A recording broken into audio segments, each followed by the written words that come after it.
Hello everyone. तो अब हम देखेंगे कि हम इस मॉडल पे किस तरह से जी ब्रश में पॉली पेंट कर सकते हैं।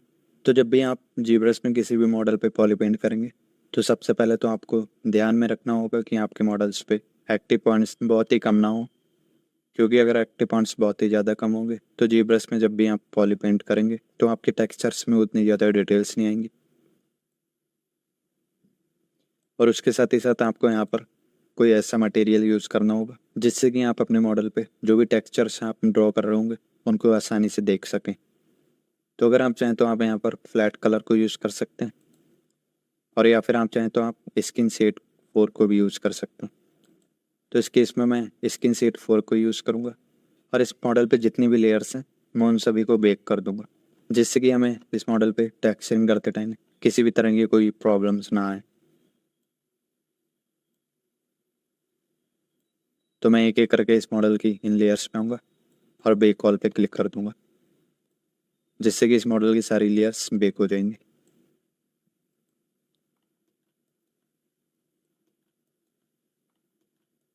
तो इस तरह से मैं एक एक करके इन सभी मॉडल्स पे आ रहा हूँ और लेयर्स को बेक कर ले रहा हूँ।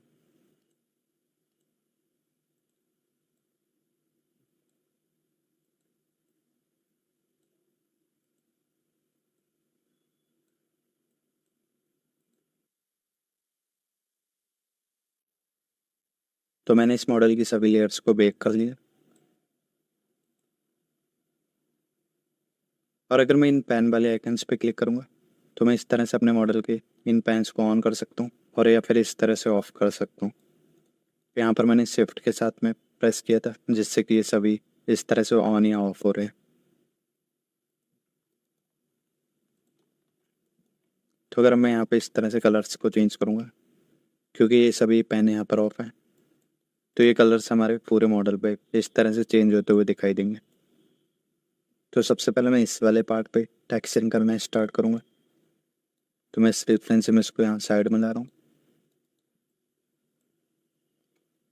और इस तरह से किसी भी एक मॉडल पे आके मैं शिफ्ट प्रेस कर रहा हूँ, जिससे कि ये सभी हाइड होगी, और मैं इसको सिर्फ ऑन रखूँगा। अगर मैं सी प्रेस करूँगा तो इस तरह से मैं कोई भी कलर को सेलेक्ट कर सकता हूँ, लेकिन अगर मैं प्योर रैप पे आके सी प्रेस करूँगा तो मैं यहाँ से कलर्स को यूज़ नहीं कर पाऊँगा। तो इस केस में मैं टेक्सचर पे जाऊँगा, और यहाँ पे मैंने इस इमेज को ऑलरेडी इंपोर्ट करके रखा है, लेकिन मैं एक बार फिर से इस पर क्लिक कर रहा हूँ, और मैं यहाँ पे फिर से आपको दिखा रहा हूँ कि हम इस तरह से इस रेफरेंस इमेज को यहाँ पर ला सकते हैं। तो हमारी ये रेफरेंस इमेज यहाँ पर आ गई, और अब मैं ऐड टू स्पॉटलाइट पे क्लिक कर रहा हूँ, जिससे हमारी इमेज यहाँ पर आ गई। और जो कि पहले हमारे पास रेफरेंस इमेज थी उसको हटाने के लिए मैं यहाँ टेक्सचर पे आऊँगा, और इस इमेज पे इस तरह से क्लिक करूँगा और ऐड टू स्पॉटलाइट पे क्लिक कर दूँगा, तो वो इमेज यहाँ से हट जाएगी। तो मैं अब इसी इमेज को यूज़ करूँगा, और इसी इमेज पे मैं सी प्रेस करके कलर्स को सेलेक्ट करूँगा। तो इस केस में मैं इस वाले कलर पे आके सी प्रेस कर रहा हूँ, जिससे कि ये कलर यहाँ पे सेलेक्ट हो गया है। और अगर मैं किसी भी कलर पे सी प्रेस कर रहा हूँ तो वो कलर सिर्फ इस आइकन पे क्लिक सेलेक्ट हो रहे हैं, और इस आइकन पे कोई भी चेंजेस नहीं आ रहे हैं। तो मैं इस पर एक बार क्लिक कर दे रहा हूँ, और मैं यहाँ से फिर से हट जा रहा हूँ, और अब मैं सी प्रेस करूँगा तो इस वाले आइकन पे कलर्स चेंज होंगे। तो मैं यहाँ पे आके सी प्रेस कर दे रहा हूँ, तो वो कलर यहाँ पे आ गया। मैं शिफ्ट जेड प्रेस कर रहा हूँ, जिससे कि स्पॉटलाइट यहाँ से हट गया। और अगर मैं इस पेन को ऑन करूँगा तो हमारे मॉडल पे इस तरह का टेक्सचर दिखाई दे रहा है। ये टेक्सचर इस मॉडल पे तब ऐड हुआ था जब मैं इस मॉडल पे नॉइस की डिटेल्स को अप्लाई कर रहा था, लेकिन अब मुझे इस टेक्सचर की कोई ज़रूरत नहीं है। तो मैं कलर पे आऊँगा और फिल ऑब्जेक्ट पे क्लिक कर दूंगा, तो हमारे मॉडल पे इस तरह से कलर आ गया है। तो अगर अभी मैं कलर पे आके इस मॉडल पे फिल ऑब्जेक्ट पे क्लिक कर रहा हूँ तो हमारा यहाँ पर जो भी कलर सेलेक्ट है वही कलर यहाँ पे फिल हो रहा है। तो मैं कोई और कलर चेंज करके भी अगर यहाँ फिल ऑब्जेक्ट पे क्लिक कर रहा हूँ तो वो कलर यहाँ पे फिल हो जा रहा है, लेकिन हमने जो कलर सेलेक्ट किया था वो कलर यहाँ पर नहीं आ रहा है। तो इस केस में मुझे वी प्रेस करना पड़ेगा, जिससे कि ये कलर्स यहाँ पे इस तरह से आपस में चेंज हो जा रहे हैं। तो हमारा स्काई ब्लू कलर पहले यहाँ पर था और अब यहाँ पर आ गया है, और मैं कलर पे जाके फिल ऑब्जेक्ट पे क्लिक करूँगा तो वो इस तरह से अप्लाई हो जाएगा।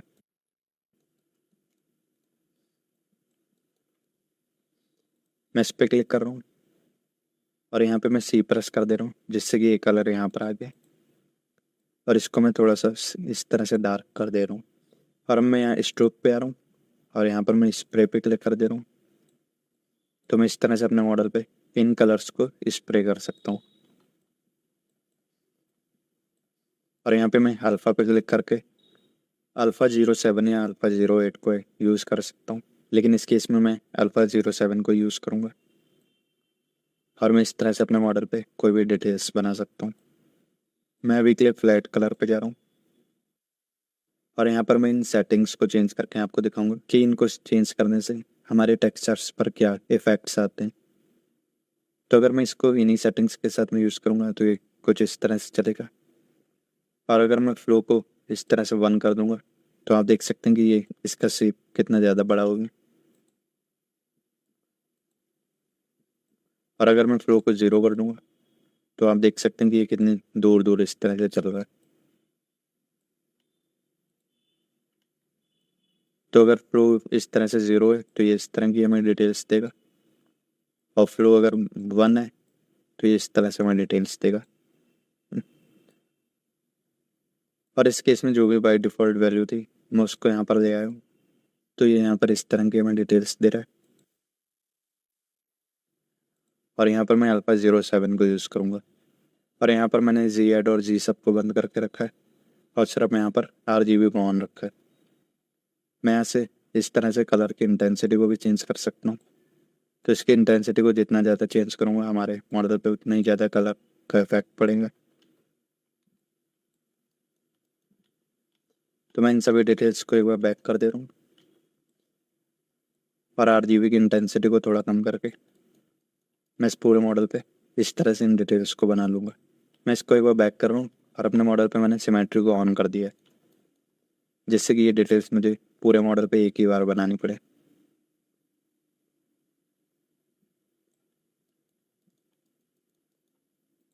अगर आप चाहें तो आप यहाँ पर फ्लैट कलर को भी यूज़ कर सकते हैं और इसकी हेल्प से आप यहाँ पर काफ़ी अच्छे से देख पाएंगे कि आप अपने मॉडल पे कलर्स को कहाँ कहाँ पर अप्लाई कर रहे हैं। लेकिन इस केस में मैं स्किन शेड को यूज़ करूँगा और यहाँ पर मैं इस तरह से पूरे मॉडल पे इन कलर्स को स्प्रे कर ले रहा हूँ।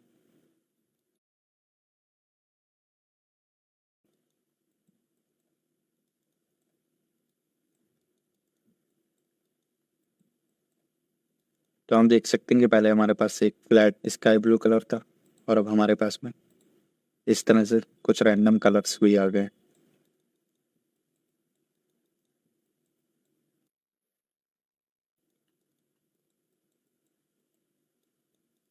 तो इस तरह से मैंने इस मॉडल पे इन कलर्स को पेंट कर दिया है।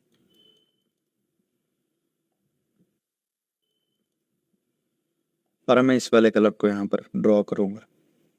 तो उसके लिए मैं फिर से शिफ्ट जेड प्रेस कर रहा हूँ और मैं जेड को प्रेस कर रहा हूँ जिससे ये मेन्यू यहाँ पर फिर से आ गया।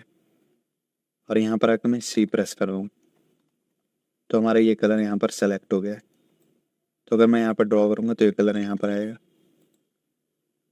मैं इस वाले कलर को भी यहाँ पर चेंज कर सकता हूँ, तो इससे भी यहाँ पर हमारे कलर में कुछ चेंजेस आएंगे।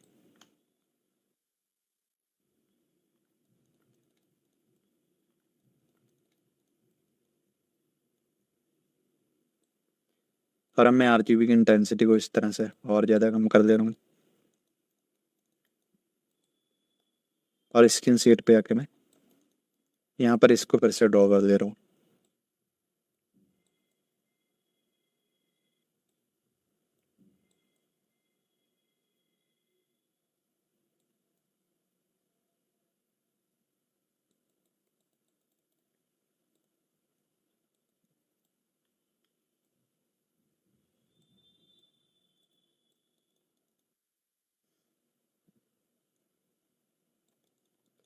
तो इसी तरह से मैं इस पूरे मॉडल पे इस कलर को स्प्रे कर दूंगा।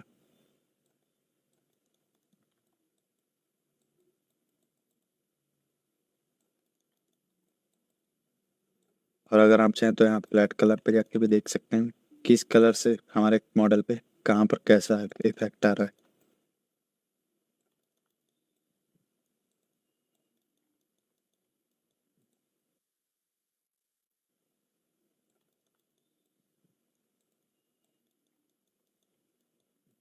और अगर आप इन कलर्स को स्टोर करना चाहते हैं तो आप कलर पे आ सकते हैं। यहाँ पर आप सिस्टम पैलेट पे क्लिक कर सकते हैं और जो भी आपने कलर सेलेक्ट करके रखा है उसको यहाँ पर लाने के लिए आप ऐड टू कस्टम कलर्स पे क्लिक कर सकते हैं, तो वो कलर यहाँ पर आ जाएगा और इस कलर को आप जब भी चाहें आप यूज़ कर सकेंगे।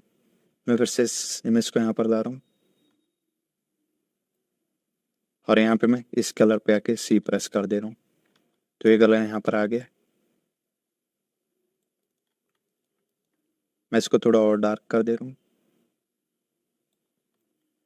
और हम इसको कुछ कुछ जगहों पे इस तरह से यूज़ कर लूँगा।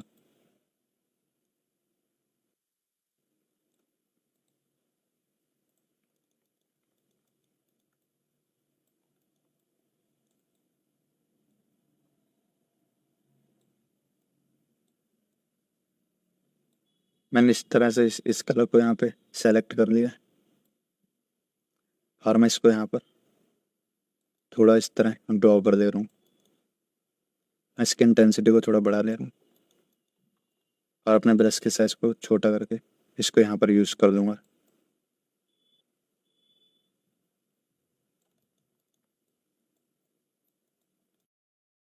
मैं इस कलर को भी यहाँ सिस्टम पैलेट पे आके सेव कर दे रहा हूँ, तो ये कलर भी यहाँ पर आ गया। तो मैं इन कलर्स को यहाँ पर कभी भी इस तरह से यूज़ कर पाऊँगा।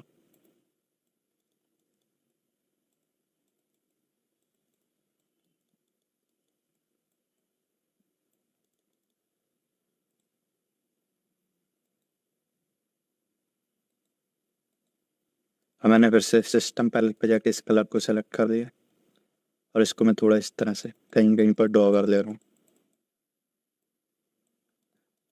मैं इसकी इंटेंसिटी को बहुत ज़्यादा कम कर दे रहा हूँ और इसको इस तरह से अपने मॉडल पे स्प्रे कर दे रहा हूँ।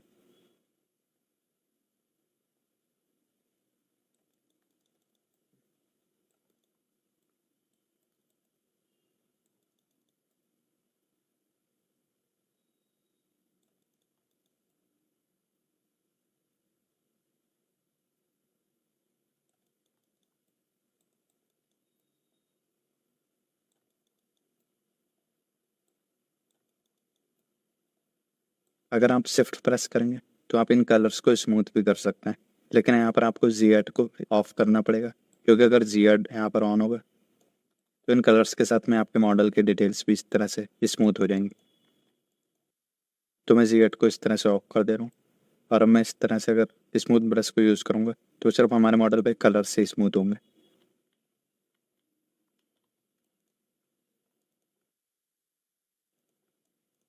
लेकिन अभी मैं इन कलर्स को स्मूथ नहीं करना चाह रहा हूँ, तो मैं इनको ऐसे ही रखूँगा। तो इस तरह से मैंने इस पार्ट पे इस टेक्सचर को बना लिया। और अगर आप चाहें तो आप इस तरह से ग्रीन कलर को भी सेलेक्ट कर सकते हैं और कुछ कुछ पार्ट्स पे इसको भी यहाँ पर ड्रॉ कर सकते हैं। तो इसकी मैं इंटेंसिटी को बहुत ही कम रखूँगा और कहीं कहीं पर जाके मैं ग्रीन कलर को भी फिल कर दूंगा।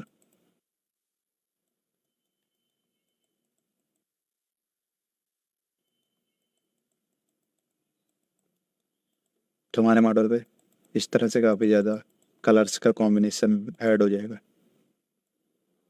तो अभी के लिए इस वीडियो में हम इतना ही रखेंगे और नेक्स्ट वीडियोज़ में हम देखेंगे कि हम इस पूरे मॉडल पे किस तरह से पॉली पेंट को यूज़ कर सकते हैं। Thank you everyone.